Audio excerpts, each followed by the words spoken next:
إلى حضرة النبي مصطفى رسول الله صلى الله عليه وسلم. آمين. شؤون الفاتحة. أعوذ بالله من الشيطان الرجيم. بسم الله الرحمن الرحيم. إياك نعبد وإياك نستعين اهدنا الصراط المستقيم صراط الذين أنعمت عليهم غير المغضوب عليهم ولا الضالين ولا حول ولا قوة إلا بالله ولا حول ولا قوة إلا بالله. حسبنا الله ونعم الوكيل على الله توكلنا الله. حسبنا الله ونعم الوكيل.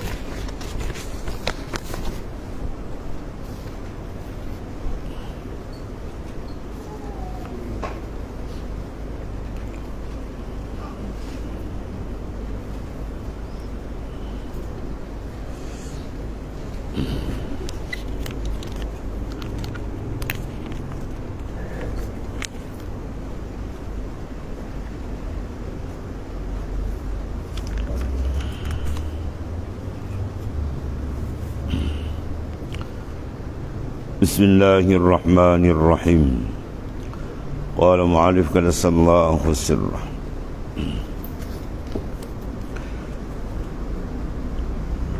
سأقول بيا الصلاة. قال معالف قدس الله سره. As-salatu mutahhiratun, setengah nasaila tukhratun lil qulub waftitahu libabil ghuyubi. Bermula salat itu, yakni sembahyang itu, sifat ialah menyucikan bagi segala qalbi daripada segala najis dosa. Sebagaimana firman Allah Subhanahu wa taala, innal hasanat yuzhibna sayyi'at. Suratul Hud ayat 114. Innal hasanat, sesungguhnya segala hasanat, yuzhibna sayyi'at, dia menghapuskan akan segala kesilapan, kebajikan, menghilang ia akan segala kejahatan. Ay minas saghair, daripada dosa yang kecil.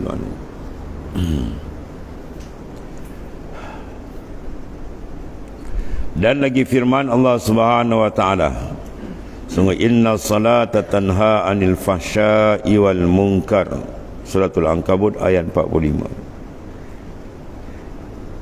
Sesungguhnya sembahyang itu tanha, mencegah ia daripada fahsyak dan mungkar, daripada berbuat jahat dan kemungkaran. Dan juga sembahyang itu membukakan bagi pintu segala yang gaib, kerana ia tempat berpaling daripada segala aghyar dan aib. Dan sembahyang itu adalah tempat berpaling daripada segala aghyar. Mana barang siapa yang sembahyang sedangkan qalbi dia tidak berpaling daripada makhluk, maka sembahyangnya tidak terhasil. Angkat dia takbir, maka mesti hati kita lenyap daripada pandangan dan ingatan kepada yang lain melainkan Allah Ta'ala. Pada dalam sembahyang tu berbagai-bagai ingatan masuk, tu menandakan sembahyang dia tidak diterima oleh Allah Ta'ala. Sembahyang dia tidak diterima. Sah segi hukum fiqah, tapi pada hakikat sembahyang itu tidak jadi lagi. Sebab kita mesti hasilkan dalam sembahyang itu pertama apa? Al-khalwatul ma'ahu. Sembahyang itu mesti ada khalwah, maknanya bersunyi diri kita. Bila kita angkat dia takbir, terus kita berkhalwat dengan Tuhan. Ya, al-khalwah ma'ahu. Bermakna kalau kita sembahyang masih ada lagi tidak berlaku khalwah, mana pikiran kita tidak dikhalwahkan dengan Tuhan, rohani kita tidak berkhalwah ma'ar Rabb dengan Tuhannya, bermakna sembahyang dia belum berjejak lagi, dia masih masuk benda lain lagi. Al-infirad, yang kedua dalam sembahyang mesti ada al-infiradu bihi, Infirad mana ketunggalan qalbi kita dengan dia. Masuk ia takbir Allahu Akbar, berlaku infirad qalbi billah, mana ketunggalan hati kita dengan Tuhan. Bermakna tembayang tu tempat asyikin, tempat muhibbin, ya, tempat orang yang berkasih, mencurahkan kasih sayang dia, melepaskan kerinduan makrifat dia dengan Allah Subhanahu Wa Taala. Itu sembahyang tempat. Dan yang ketiga mesti ada al-mujalasata lahu. Sembahyang tu tempat mujalasah. Apa mujalasah? Mana bersekedudukan.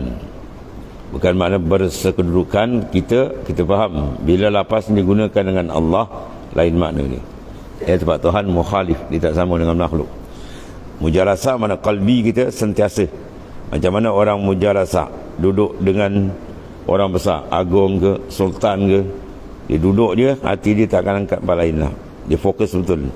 Itu sembahyang mesti ada mujalasatul qalbi lillahi ta'ala. Dia ada mujalasah qalbi dia dengan Tuhan. Yang keempat, sembahyang mesti ada al-inqita'u ilaihi.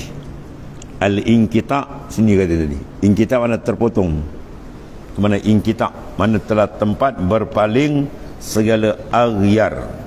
Bila aghyar kita berpaling daripada segala aghyar, maka di sini akan dibukakan segala ghaib.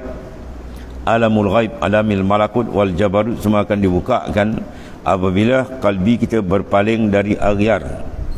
Kalau kalbi kita tak berpaling daripada aghyar, daripada makhluk, maka dia tak akan buka kan. Lepas tu berlaku inqita', al-inqita'u ilaihi, terpotongnya ingatan hati, ingatan sir daripada yang lain daripada Tuhan. Itulah dahsyatnya sembahyang. Khalwah ada, infirad, mujalasah, inqita', terpotong hati yang lain. Dan bila terpotong hati daripada yang lain, dia mujalasah bagi Tuhan, dan qalbi dia infirad, ketunggalan dia dengan Tuhan. Wal khalwah, dia berkhalwah dengan Tuhannya. Jawab dia turfa'u an qulubihim al-hujub wal astar. Nah, saya dalam sembahyang tu akan diangkatkan hijab daripada hati mereka, dan segala satar, segala tutupan akan terbuka. Ya, terbuka hati dia. Situlah tempat munajat dia dengan Tuhan, kelazatan dia dengan Allah Ta'ala. Dan yang keenam, at-tajalli fiha haqaiqul asrar. Akan terbuka dalam sembahyang tu tajalli segala hakikat asrar, dan terbuka habis. Kata Syekh Ibn Arabi radhiyallahu an, dalam sembahyang dia dibukakan keadaan sakaratul maut bagi Imam Fakhruddin Ar-Razi. Imam Fakhruddin Ar-Razi ulama besar kan? Ulama tafsir besar. Dia karang kulit, dia 40 kulit tafsir dan melawat ilmu dia. Imam Fakhruddin Ar-Razi, satu sifat dihurai 1000 dalil. Wujud 1000 dalil, kidam 1000 dalil, baka 1000 dalil. Semua dahsyat ilmu dan. Tapi ketika dia menghadapi sakaratul maut, syaitan uang datang nak sesatkan dia tu, Masya Allah, ya. Maka ketiga itulah Syekh Ibn Arabi radhiyallahu an sedang sembahyang. Maka turfa'u an qulubihumul hujub wal astar, berlaku dibukakan hijab. Dia tengok keadaan begitu, maka Syekh Ibn Arabi dia tendang mengikut isyarat jari dia je, pum, terpelanting syaitan.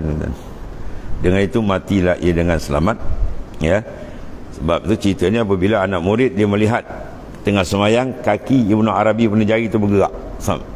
Ada isyarat. Padahal dia kalau sembahyang tak bergerak tuan-tuan dia orang ni. Sebab apa? Dia mujalasah dengan Tuhan. Infirad qalbi, khalwa, inqita', mana nak paling lain. Benda tu ada kelazatan yang dahsyat dapat sembahyang. Bila dibuka begitu, alhamdulillah mati beriman, masya-Allah. Itu dipanggil apa? Turfa'ul an qulubihumul hujub wal astar. Dan hijab yang paling besar ialah terbuka segala pandangan yang lain, lalu terbuka musyahadah dengan Tuhan. Dan juga dalam sembahyang dipanggil apa? Tajalli fiha haqaiqul asrar. Segala hakikat sesuatu ditajallikan oleh Allah Subhanahu Wa Taala. Ya, terang menderang. Dan juga dia panggil tasyruku fiha al-anwar. Memancar dalam sembahyang tu al-anwar, berbagai-bagai nur dibukakan oleh Ta'ala. Nur tajalli, nur ma'rifat, ya. Dan dalam sembahyang juga dipanggil munajat wal musafah. Tempat betul-betul hamba tu munajat menghadap Tuhan dan pembersihan kalbi dia. Dan akhirnya sembahyang itu menjadi apa tuan? Silatul bainal abdi wa rabbih, silah antara hamba dengan Tuhan. Kerana kalau dia sembahyang tidak berlaku silatul bainal abdi wa rabbih, sembahyang dia banyak lagi cacat jauh tuan. Mesti ada benda tu. Silah mana kontak, connect hati dengan Tuhan, yang menyebabkan lebur pandangan lain dalam sembahyang, hilang. Ini sembahyang dia kenal, siapa yang sembahyang dia kenal siapa di kanan, siapa di kiri, menandakan sembahyang dia tidak khusyuk. Ya, dia sembahyang tapi di kanan dia siapa, di kiri dia nanti masih kenal lagi. Itu menandakan sembahyang dia belum betul berhadap kepada Allah Subhanahu wa taala, belum ada khusyuk. Khusyuk dan sembahyang ni dibagikan ulama berbagi. Ada 3 maratib. Ya. Al-khusyuk fi salat ala salasil maratib. Khusyuk dalam sembahyang tu ada 3 peringkat. Yang pertama dipanggil martabatul ula, khusyuk sul khauf wal inkisar. Khusyuk dalam bentuk gurun dan inkisarul qalbi. Ya, maknanya bergantung pecah hati dengan Tuhan, dan izlal, mana rasa hina betul diri dengan Tuhan. Ini untuk siapa ni? Ya, lil ubad waz zuhad. Bagi orang duduk dalam makam zuhud dan makam ubad, hamba, dia duduk hati dia dalam sembahyang izlal, dia rasa hina betul, bangsat diri dia dengan Tuhan. Dalam sembahyang tu dia rasa betul. Itu martabatul ula, martabat yang pertama. Khusyuk dalam bentuk khusyuk, dia panggil khusyuk khauf, ya, dan juga inkisar wal izlal. Itu khusyuk yang pertama. Yang kedua khusyuk dia kata martabatus saniyah, martabat yang kedua ialah khusyuk ta'zim wal haibah. Diangkat takbir tu ta'zim, membesarkan Tuhan, haibat Allah Ta'ala, Masya Allah, bergegar hati dia, dan ijlal, mengagungkan Tuhan. Ini bagi siapa? Lil muridin salikin, bagi murid yang salik, itu pakaian dia, khusyuk dia ta'zim wal haibah. Ya, kalau dia peringkat salik, ini benda bisa ada pada dia. Dan martabatus salisa, martabat yang ketiga pada dia, iaitulah khusyu'tul farah wal syurur. Sembahyang tu merupakan farah, mana apa, kegembiraan, seronok dia dengan Tuhan, dan iqbal, dia menghadap betul, lil wasilina minal arifin, dia menghadap tepat ruh kiblat dia kepada, ni bagi orang yang wasilin, orang yang wasil di kalangan arifin. Dan disamakan yusamma hazal maqam qurratul ain. Makam ini dinamakan makam qurratul ain fi salah, yang diminta oleh Rasulullah sallallahu alaihi wasallam. Ya, Rasulullah minta supaya jadi keadaan sembahyang kita qurratul ain. Apa makna qurratul ain? Iaitulah orang yang betul-betul gembira, seronok dalam sembahyang. Dia sembahyang lazat betul dan betul. Sembahyang bagi rakaat, dia minta tak perasan, makin badat makin sedap, makin bangun sembahyang, pas sembahyang. Sebab apa? Itu rahsia ada dia. Ya, rahsia yang diberikan oleh Allah Subhanahu Wa Taala. Sama ada khusyuk dalam bentuk khauf wal inkisar wal izlal, atau khusyuk dalam bentuk ta'zim wal haibah wal ijlal, atau khusyuk dalam bentuk farah surur wal iqbal. Itu 3 bentuk, 3 peringkat. Kita tengok kita duduk dekat mana tuan.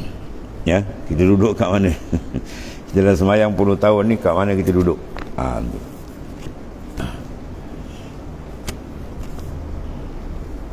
Allah. Di sembahyang tu tempat apa? Tempat berpaling daripada segala aghyar. Makna kalbi kita nak kosong daripada makhluk, ingat masuk sembahyang. Ya. Kalau dia masuk sembahyang masih berhadap makhluk lagi, sembahyang tu belum jadi. Belum sembahyang macam mana yang dikendaki oleh Rasulullah sallallahu alaihi wasallam. Sallu kama raaitumuni usalli. Sembahyang macam mana aku sembahyang, kata baginda sallallahu alaihi wasallam. Ya, itu Rasulullah mendapatkan minta qurratul aini fis salah. Kesejukan mata hati dalam sembahyang, itulah ya surur wal farah wal iqbal. Ya. Imam Tariqat Al-Syazuliyah, si Abu Hasan Al-Syazuli radhiyallahu anhu, dia kata latih membanyakkan sembahyang untuk kamu dapat akan benda yang tersebut. Ya, untuk dapatkan benda tersebut, banyakkan sembahyang.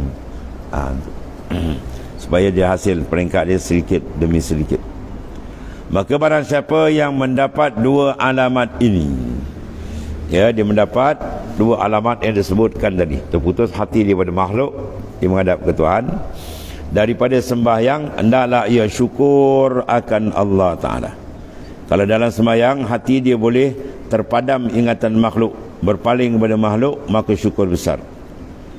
Sebab kadang-kadang dalam semayang itulah ditajalikan nafsu kita, dan apa yang ada dalam kalbi.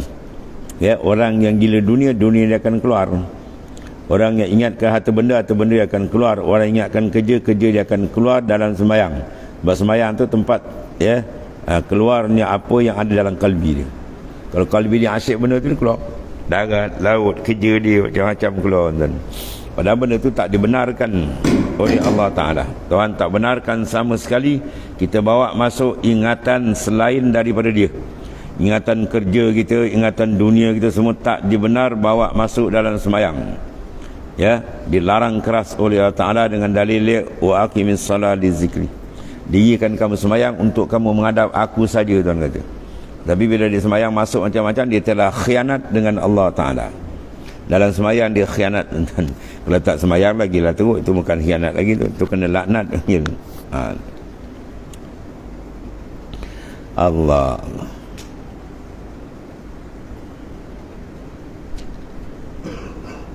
Sebab setengah dalam kitab dulu Nabi kata diminta ibadat, istighfar dalam ibadat. Astaghfirullahalazim min taksiri fi ibadati adada anfasi. Selok lepas main kita baca istighfar. Astaghfirullahalazim min taksiri. Aku mohon keampunan pada Engkau ya Allah yang Maha Besar daripada kecuaianku dalam sembahyangku ini. Ya. Lepas sembahyang terus kita selender minta ampun. Banyak dalam sembahyang tu kita melakukan kesilapan, mengayawati tempat lain, memikirkan kerja lain, macam-macam masuk. Ya, dia tak dapat betul tepat apa yang dia kendaki tadi. Ya, 3 perkara tu hasyak kita tengok. Ada tak hati kita inkisar, izlal dengan dia, atau ta'zim, haibah, atau rasa surur, farah, gembira, seronok dengan dia dalam sembahyang, ataupun kosong. Tengok, cek balik tadi.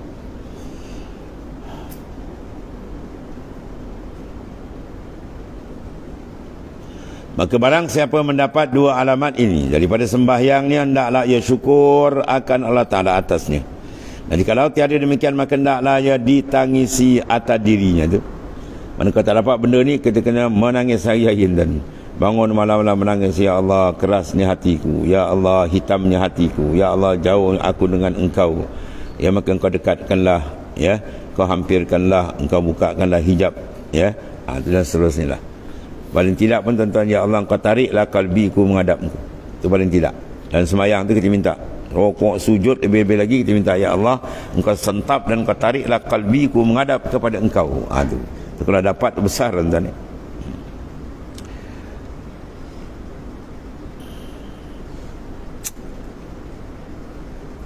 Allah.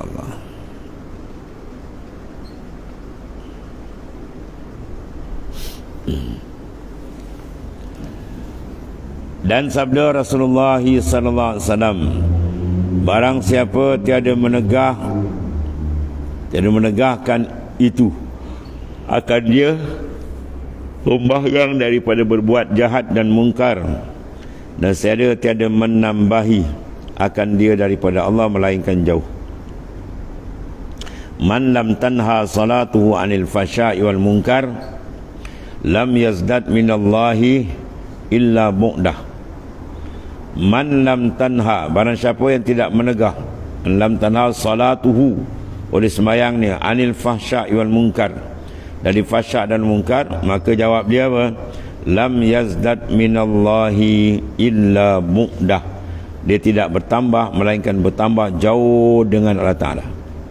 Jauh dalam ibadah adalah perkara yang sangat-sangat ditakuti oleh golongan salihin, orang saleh, orang beriman yang sungguh, para aulia. Dia cukup takut terjauh dalam ibadat. Sebab jauh dalam taat mudah. Dia minum arak, dia berjudi, mudah apa? Mudah, dia pun tahu dia salah, ya, dia pun tahu dia jauh dengan Tuhan, dia buat silap. Tapi kalau dia jauh dalam ibadat, dia tak perasan.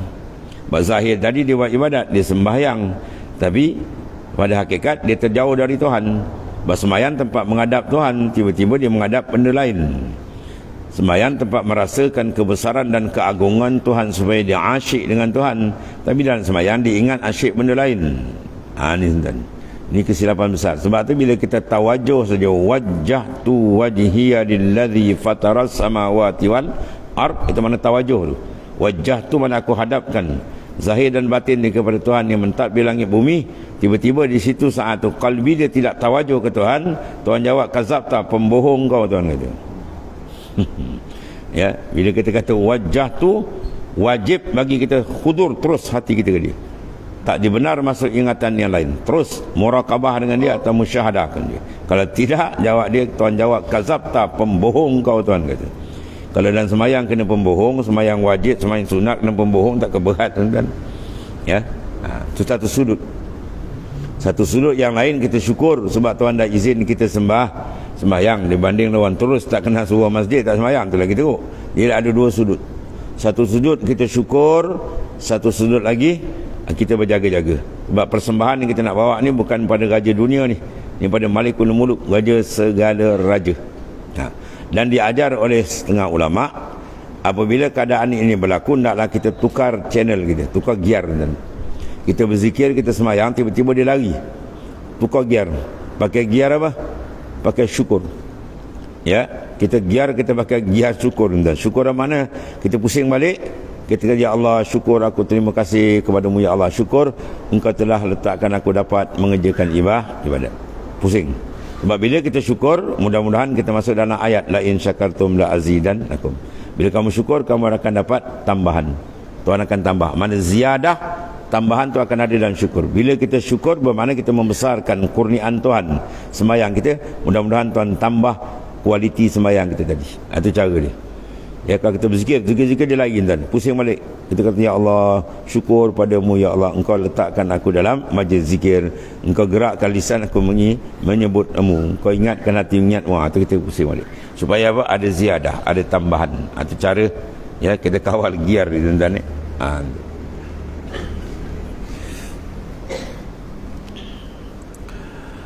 Atau sabda Rasulullah SAW, barang siapa tiada menegah sembahyangnya daripada mungkar, maka dia tidak bertambah melainkan bertambah jauh.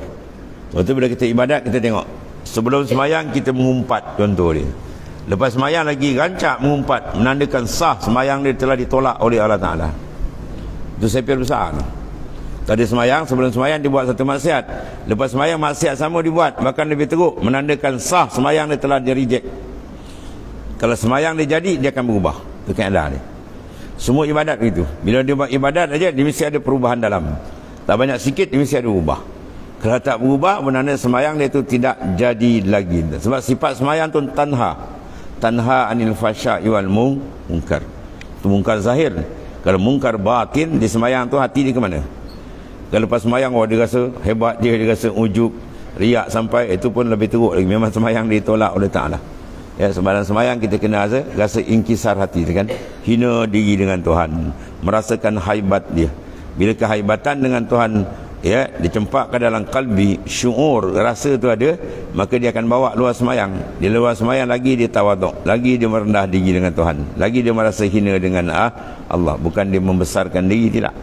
Dia kalau lepas semayang dia besarkan diri, dia pandang dia hebat, itu sah semayang dia tadi dah masuk tong sampah. Tidak ada nilaian di sisi Ta'ala. Bagaimana kalau kalbi dan semayang dia menghadap kebesaran Tuhan, lebur pandangan dia, fana dengan Tuhan, mana dia nak pandang diri dia lagi? Tidak ada, dan tak ada masa dia nak suruh orang puji dia, tak ada masa dia nak suruh orang hadap dekat dia, tak ada. Sebab dia sudah mendapat satu kelazatan dengan Allah Ta'ala. Kelazatan dengan Tuhan, injizab dia berlaku, sab disentap, yang lain hilang, dan ya. Dia akan, sebab dia kata semayang ni dipanggil waftitahul libabil ghuyub. Dia akan terbuka pintu gaib. Apa pintu gaib? Dimasukkan nata salah tu ialah murad bil ghuyub, asrarul malakut dia akan dapat. Dalam semayang tu dia akan dapat asrarul malakut, asrarul jabarut, ya, akan dapat dalam semayang tu. Ya, ketika itu wa inna ma kana salatu iftitahu li babil ghuyub limastamala alaihi min tathhiruz zahir wal batin. Pada semayang tu ada istilah menyucikan zahir dan batin. Bila zahir dan batin telah suci, maka layak qalbi dia diangkat. Mana Tuhan bukakan pintu untuk dia menghadap ke hadirat Allah Ta'ala, Jabarut wal Malakut. Tuhan akan buka. Besar semayang ni. Ibadat terbesar selepas daripada iman ialah as-salah. Salat merupakan silatun bainal abdi wa rabbih. Ya, tempat kontak kita dengan dia, tempat munajat, tempat pancaran tajalli, tempat terangkat hijab, tempat bersunyi, inkita, mujalasah, khalwah, semua ada semayang. besar ni. Kita dah semayang 9 permata ni kita dah dapat berapa tuan? Cek balik lah ya. Kalau tak dapat meraung kita dengan Tuhan. Sila menangis balik kalau kita tak terhasil benda-benda yang disebutkan tadi ya. Dan kena banyak lagi sembah yang sunat, kena banyak tuan. Kena banyak lakukan sembahyang sunat sebagai latihan mengasah akan muraqabah kita dengan Tuhan. Haddid basar al-iman bil muraqabah. Tajamkan pandangan iman kamu dengan muraqabah. Dan muraqabah yang terbaik ialah fi salah, dalam sembahyang. Sebagaimana baca Quran itu yang terbaik dalam sembahyang. Quran tu qiraatul Quran, ibadat besar, zikir besar, Quran. Lagi besar, pilih tempat terbaik mana fi salah. Ya. Macam orang hafiz Quran kan, dia nak tahu bacaan, angkat sembahyang, tarik 2 surah, kan 1 surah ataupun 1 juz dalam 1 rakaat, 2 rakaat. Mana bacaan dalam sembahyang itu lebih hebat. Sebab sembahyang itu memang mahalul munajah, ma'dinul musafat, ya, tempat galian segala permata di dalam. Allah. Dan taklah diketahui bahawasanya tiada jalan dalam masuk kepada sembahyang melainkan kemudian daripada telah suci zahirnya dan batinnya daripada segala najis. Sebagaimana kita tidak boleh sembahyang kalau pada jasad kita atau pakaian kita atau tempat sembahyang kita ada najis yang tidak dimaafkan. Ya, nampak najis tadi. Atau kaki kita terpijak najis. Boleh kita sembahyang kan? Tak sah sembahyang. Dia sembahyanglah 1000 rakaat pun sembahyang dia tidak sah sebab dia berhubung dengan najis atau dia menanggung najis. Itu najis zahir. Kan najis batin. Sebab sembahyang dia ada sembahyang zahir, ada sembahyang batin. Kita banyak sembahyang zahir. Tu tak pergi matlamat dia. Sembahyang zahir sekadar tonggak-tonggik sembahyang batin tu dikendaki. Ya, mana salatul ishkin, sembahyang kita semua rindu dengan Tuhan, sembahyang qalbi kita dengan Allah Ta'ala. Sebab tu Imam Ghazali dia pecahkan dalam sembahyang zahir dan batin ini mula daripada wuduk lagi tuan. Kita ambil aja air sembahyang, maka di situ ada zahir dan batin. Ya, bila kita basuh je muka, ya, kita basuh muka dengan syarat hukum fiqh kita, sempadan muka semua kita basuh ratakan air dengan air mutlak, maka di situ juga kita basuh segala anggota yang ada pada muka. Kita bertobat daripada maksiat mata, maksiat hidung, maksiat mulut, bercakap bukan-bukan, semua kita bertobat. Situ dah besar. Ya. Bila basuh tangan, dia bertobat daripada segala dosa tangan dia. Apa tangan dia buat, mencapai, menulis, mengapa dan sebagainya tak betul. Dia basuh kepala, segala fikrah, pemikiran yang tidak elok, semua dia tobat habis-habisan. Basuh kaki, bertobat daripada melangkah tempat maksiat, tempat lara dan sebagainya. Situ dah banyak ada kesan dia. Ya, bila dia menghadap kiblat pula, kiblat zahir ialah Kaabah, kiblat batin ialah Allah Taala. Fa aina ma tuwallu fasammah wajhullah, di mana saja kamu berhadap di sana wajah Allah. Apa makna wajah Allah? Ya, wajhut tajalliyat, maknanya semuanya menunjukkan, mentajallikan kewujudan dan kebesaran Allah yang maha dahsyat. Bila kita pijak di tengah semayang, dada kita hadap, fawalli wajhaka syatral masjidil haram, hadap jil haram, qalbi kita terus menghadap dia. Ya, tak boleh menghadap tempat lain kan. Bila kita angkat dia Allahu Akbar, hilang segala lain, kebesaran dia yang tergasa. Memang besar dah dapat tuan-tuan ni. Dalam semayang dapat pula, dalam semayang pula apa? Dia mengucapkan bacaan-bacaan dalam semayang lagi hebat-hebat kan. Bila dia apa, dalam semayang dia berdialog dengan Allah Ta'ala. Dalam hadis sahih disebut kan, bila seorang hamba tu baca Alhamdulillahi Rabbil Alamin, apa Tuhan jawab? Hamadani abdi, telah memuji aku hambaku. Dia telah memuji akan daku oleh hambaku. Kita rasa kan, kita baca tu terasa Tuhan muji balik. Oh dahsyat, mana dialog terus kita dengan Tuhan. Wa iza qala ar-rahmanur rahim, bila dibaca ar-rahman, majjadani abdi, ya, maknanya membesar, mentabjidkan aku oleh abdiku. Bila kita baca maliki yaumiddin, Allah Ta'ala jawab apa? Fawwada ilayya abdi, hambaku telah menyerahkan diri dia kepada aku. Ya, situ pun dah cukup banyak lagi. Dan bila dibaca iyyaka na'budu wa iyyaka nasta'in, Tuhan jawab haza baini wa baina abdi, inilah tempat antara aku dengan hambaku.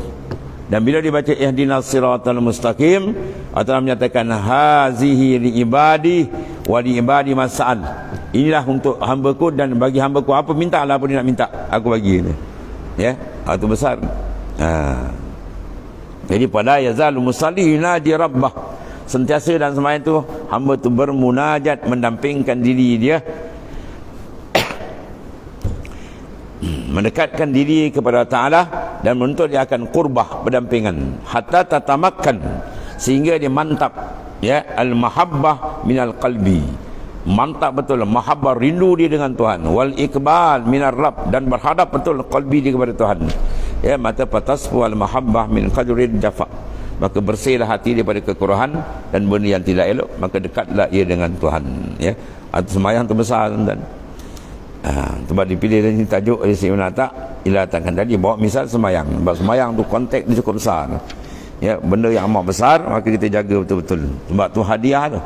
Sembahyang dipanggil hadiyatuz ziyarah, ya, sembahyang dipanggil hadiyatuz ziyarah, hadiah bagi insan yang kamil mukammil afdalul makhluqat wa huwa nabiyuna Rasulullah SAW. Ya, hadiah ziarah baginda SAW Mi'raj, Isra dan Mi'raj. Ya, maka Allah Ta'ala hadiahkan sembahyang. Ibadat lain semua malaikat Jibril turun bawa wahyu, hukum hakam dibawa, ya. Adapun sembahyang tak, Allah Ta'ala jemput kekasih dia dan dihadiahkan dia. Maka dalam hadiah sebagaimana berlaku pada Mi'raj, maka sembahyang tu juga dipanggil Mi'rajul Mukmin. Sembahyang tu Mi'raj orang mukmin. Macam mana orang Nabi Mi'raj, begitulah rohani kita kena terangkat terus, ya, uruj ilallah, kalbi kita angkat sembahyang. Itu yang berlaku tadi, ya, iaitulah 9 perkara berlaku. Bila dia betul-betul hati dia uruj, maknanya dia akan khalwah, ya, dia pergi mana hati dia menghadap. Bila menghadap tidak ada lain, bila tidak ada lain makna khalwah, dia bersunyi dengan Tuhan, dan dia impirat ketunggalan dengan Tuhan, wal mujalasa, berkedudukan qalbi dengan Tuhan. Bila begitu berlaku, ingkita, terputus segala yang lain. Lepas tu kalau ada ingatan yang lain, dia belum berlaku mujalasa, infirat wal khalwah, ya. Bila dia dah dapat begitu sedap melazat ingatan yang lain, maka Tuhan hadiahkan kalbi dia terangkat segala hijab, dan pum, dia buka hijab dan ditajalikan segala haqaiq, dan memancarlah nur, ya, pada ruhani dia, dan dia munajat, dan itulah dipanggil silatul bainal abdi wa rabbi, kontak hubungan antara hamba dengan Allah. Besar sembahyang dan waktu itu banyakkan sembahyang sunat, ya, dan maknanya latih supaya apa, kualiti sembahyang kita makin menjadi, makin bertambah, makin hebat. Jadi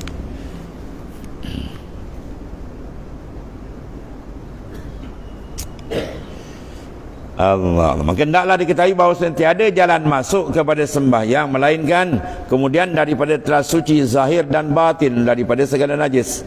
Macam mana kita sucikan najis zahir, begitulah yang batin. Apa dia? Ria, ujub, sum'ah, takabur, ego. Yang mula dia punya Swiss kat mana, dan kita kena padamkan satu je. Kalau kita padamkan ni, yang lain dipadam. Ru'yatun nafas, memandang akan diri, ya, kita pandang diri kita, padamkan. Itu dia panggil apa? Fana, ya. As-sayru fillahi la yakun illa ba'dal fana. Berjalan ke Tuhan dia tak berlaku melainkan selepas dia mengalami pengleburan pandangan dia kepada makhluk. Bila hati dah lebur pada makhluk, siapa di antara makhluk? Diri dia sendiri. Af'al dia tak nampak lah, dia karam dan memandang af'al Tuhan. Ketika itu dia sembahyang punya lazat, Masya Allah, ya, hidangan dalam sembahyang tu cukuplah lazat Tuhan berikan dia.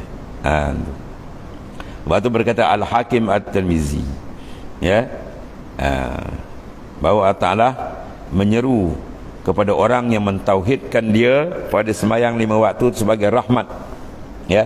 Tuhan sediakan pada dia berbagai-bagai hidangan bagi hamba tadi, ya, yang dilakukan sebagai kurniaan daripada Ta'ala.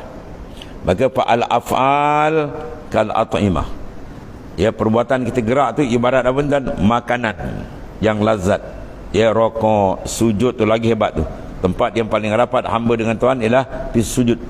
Pada sujud kita banyakkan munajat, minta Allah buka hijab, dan akwal, bacaan-bacaan tu, ya, sama ada yang wajib rukun qauli atau sunat qauliyah, itu dipanggil sebagai asyribah, minuman yang lazat, ya. Macam mana makan sedap, minum sedap, oh takkan berpaling, kan, ya. Ini makanan rohani yang sedap dan minuman rohani yang sedap, ya, itu dia maknanya. Iaitu dipanggil wahyah, dipanggil ara'ish wahidin lah, maknanya aras bagi orang yang mewahidkan Tuhan, dan disediakan berbagai hidangan dalam sembahyang itu, ibarat makanan minuman yang lazat mana. Maka barang siapa yang masuk dengan betul, dia rasa mana dia nak berhenti kan, ya. Bawa dulu dia sembahyang, lagi sembahyang dia bangun, lagi sembahyang dia sembahyang, dia tak puas, lagi seronok, dia payah berhenti ibadat. Sebab apa? Dia dapat rahsia dalam tu, sir dalam sembahyang dia terbukakan. Maka ada pensuci zahir, maka naklah di kainnya suci, ya, dan badannya suci, dan zahirnya, ya, pada zahirnya semua dia kejaga. Ini membentakkan ilmu fiqh, ya. Kadang-kadang di sini pun kita dah rosak. Orang dulu kan biasanya lah, dia ni tak mengaji ilmu fiqh, bila dibasuhkan baju dan digendam dalam apa? Dalam besin. Besin tu, air dalam tu sukatan dia sampai tak 2 kolah? Tak sampai. Dalam hadis Nabi kata, iza balagal ma' qullatain lam yahmil khabas. Air bila sampai sukatan 2 kolah, ya, kalau sekarang mudah sukatan dia 230 liter, itu 2 kolah. Mana kalau jatuh satu benda dalam dia, dia tak berubah bau, rasa air itu masih tuhur dan disuci menyucikan. Contoh macam kita basuh air dalam sungai misalnya, kita celup, tu tak ada hal. Tapi bila dalam kolah, dia tidak sampai sukatan 230 liter. Bila kain kita tadi, kalau kita basuh, dia celup dekat situ, dengan air itu jadi najis. Kalau kain itu najis, kemudian dia buang air itu, dia masuk air lain, celup lagi, mutan najis lagi air itu, sampai di kia buih tu ada. Lepas tu dia cium hingga terbau kebersihannya. Dia pakai ustazah dia dalam Toshiba, dalam Senyor yang ajar ni iklan basuh. Dia tak ikut syarak. Jadi situ dia slide tu, kat situ sangkut. Maka dia pakai baju dihukum najis, dia panggil apa? Mutanajisun. Ada najis hukumi. Bawa dan semayang. Tu dia semayang tak jadi kan. Fiqh, kat fiqh dah sangkut. Belum bagi kita sahur kan. Sebab tak ngaji ilmu fiqh. Masalah air dia tak kenal. Ya, air yang boleh menyucikan ialah air mutlak, ma'ul mutlak. Dia ada 2 sifat, dia suci dan dia menyucikan. Sebab tu dia kata ij'alu, ya, anfusakum ma'ul mutlak, jadikan diri kamu air mutlak. Martabat mursyidul kamil itu sama dengan air mutlak, mana dia suci dan dia boleh mentarbiyah orang lain. Itu isyarat, dipanggil kiasan ni. Jadi begitu juga air yang mutlak, dia menyucikan, dia suci dan dia boleh menyucikan. Mbak isteri kita, siapa-siapa yang basuh, kita tanya, awak basuh ni pakai air apa? Air paip lah. Dia bukan air paip. Hukum air tu apa ni hukum? Tuan saya tak tahu apa. Ya, wajib bagi dia mengetahui. Nak basuh dia kena tahu apa air mutlak, apa air muqayyad. Kalau dia nak basuh baju, dia tak kenal air mutlak, air muqayyad, sah memang dibasuh tak kena. Dia tak tahu. Ya, air mustakmal air apa, kemudian dia tak kerti, dia pakai basuh dan, ya, jadi bau dia sedap. Dia pembubur lah, pembau habis. Ya, suci pada zahir, tidak suci pada hakikat. Hakikat syar'i tak ada iktiraf suci. Bila tak suci macam mana nak menghadap Tuhan? Itu baru zahir. Okey, kata selesai, dia suci dengan betul menggunakan air mutlak dan cari-cari pembasuhan syarak betul. Pergi yang kedua pula, iaitulah penyucian dalam. Ya, sebagaimana tidak ada najis luar, najis dalam pun yang ada. Riya, ujub, semua ada, kena buang habis. Besarkan diri. Baru kita masuk, tuan masuk sembahyang, kita masuk masjid, tuan dah rasa kena rasa rendah diri. Kita pijak di tangga masjid, kita kena tunduk kan, tunduk rasa hina dengan Tuhan. Masuk adab masuk masjid. Sebab ni mahal sujud, tempat sujud, membesarkan Tuhan. Masuk je masjid kena ada adab. Tak boleh bercakap tu hahu kan.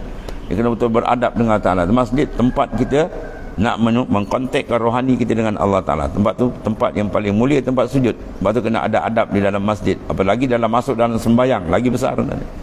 Sebab sembahyang kita harga betul, cukup hebat. Bila kita jaga betul-betul, banyaklah rahsia, hadiah, ya, yang akan diberikan oleh Allah Subhanahu wa Ta'ala. Itu dia tadi. Jadi kita sucikan zahir, begitu juga yang batin tadi. Jadi batin dipunca dah dan yang datang penyakit tadi, sebab masih nampak diri, tu je lah. Jadi kalau dia bagi tajuk akhir, dia penutup paling besar dia dah syuhud dia, murakabah atau musyahadah. Kalau kalbi dia sentiasa murakabah dan musyahadah, insya-Allah sembahyang dia akan cantik kan. Sebab dia asyik murakabah dengan Tuhan, maka dia takkan, kalbi takkan pergi tempat lain. Ya, hati pergi tempat lain, mana murakabah dia belum sah. Murakabah sah bila betul-betul tepat dia menghadap terus ke hadirat Tuhan. Ya, itu.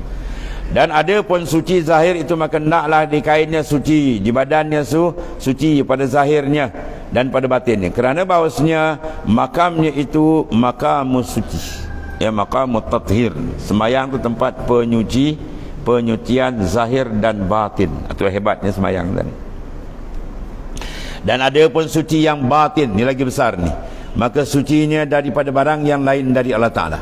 Ma fi qalbi ghairullah. Jangan ada langsung benda semayang ingatan pada yang lain. Buang habis. Tak layak kita bawa ingatan selain Allah saja dalam semayang. Ya, sebab tu semayang bukan lama banyak tuan-tuan ya. Habis semayang 10 minit dan dia tahu. Fokus betul-betul. Ada tengok natijah dia akan terhasil. Ya. Memang ada perubahan. Kalau dia fokus betul-betul, insya-Allah dia akan dapat. Fokus dipanggil apa tuan-tuan?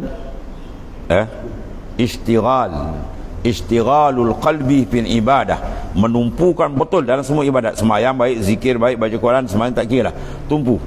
Bila tumpu betul, kita tengok dia akan ada satu hadiah pertama tuan beri, lazzah, kemanisan zikir, kemanisan semayang, kemanisan ibadat akan dapat. Kalau tak dapat tu sila tangisi. Gimana kita belum istighal, belum beri tumpuan.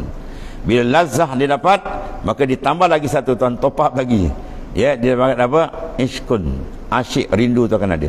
Asyakani wa asyiktu. Dia asyik akan aku dan aku balas keasyikan dia. Bila Tuhan balas keasyikan, rindu dia yang kuat dengan Tuhan, maka berlaku apa? Rafa'tul hijab, aku buka hijab.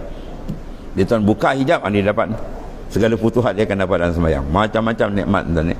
Lazat Allah. Jadi kena apa tuan? Tumpuan, kemanisan, kerinduan. Tiga tu pastikan dapat.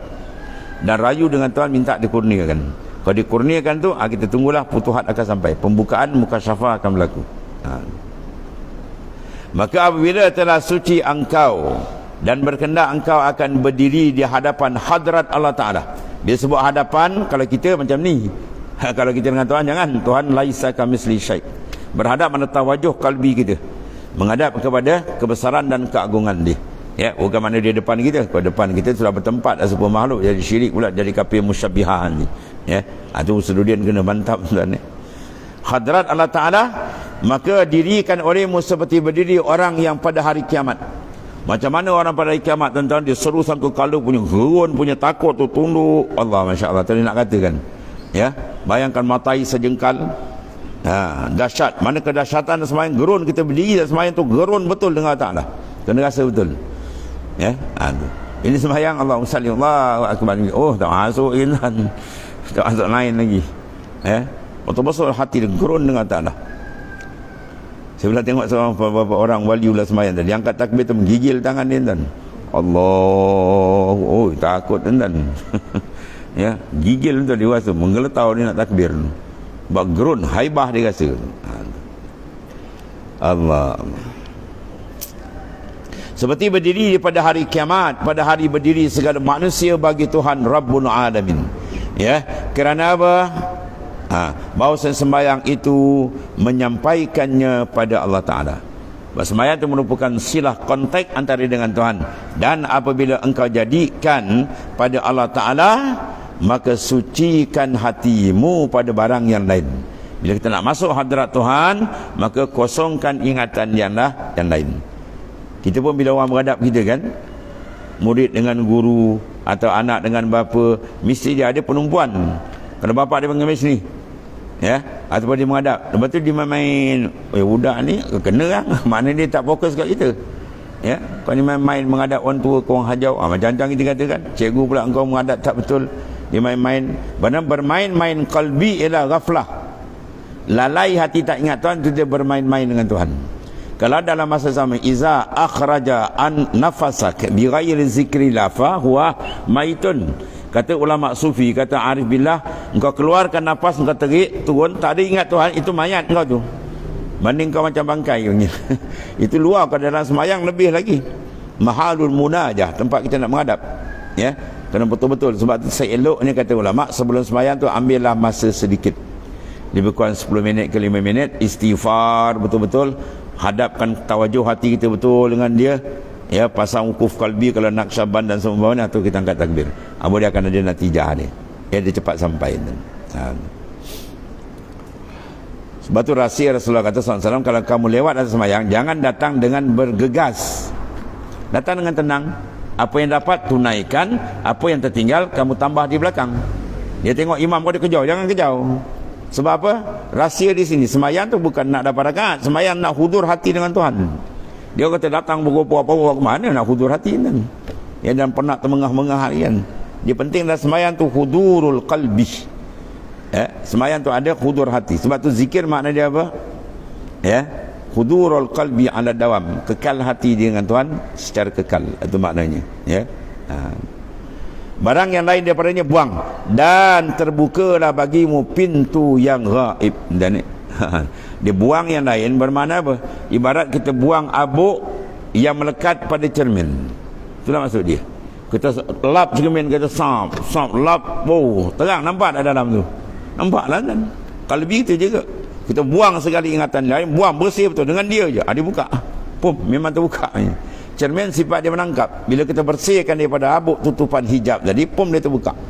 Itu maknanya sembahyang tu besar kan. Kemudian dia kata sini sembahyang apa? As-salatu mahalul munajah wa ma'dinul musafat. Dan sembahyang tu tempat munajat dan tempat berikhlas, bersih qalbi kita dengan dia. Maka itu akan dibuka. Maknanya berbagai pembukaan daripada Ta'ala bila dia ada mahalul munajah dan dia menjadi ma'dinul musafat. Kemudian dia kata as-salatu mahalul munajah wallahu a'lam. Bismillahirrahmanirrahim. Alhamdulillahirabbil alamin. Wassalatu wassalamu ala sayyidina maulana Muhammad. Allahumma khair. Alhamdulillah. Subhanakallahumma wa bihamdika.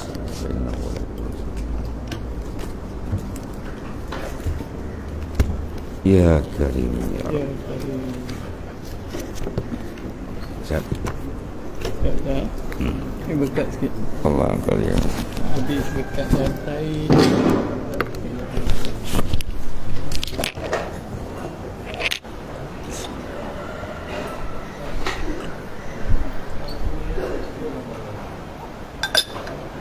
Ya.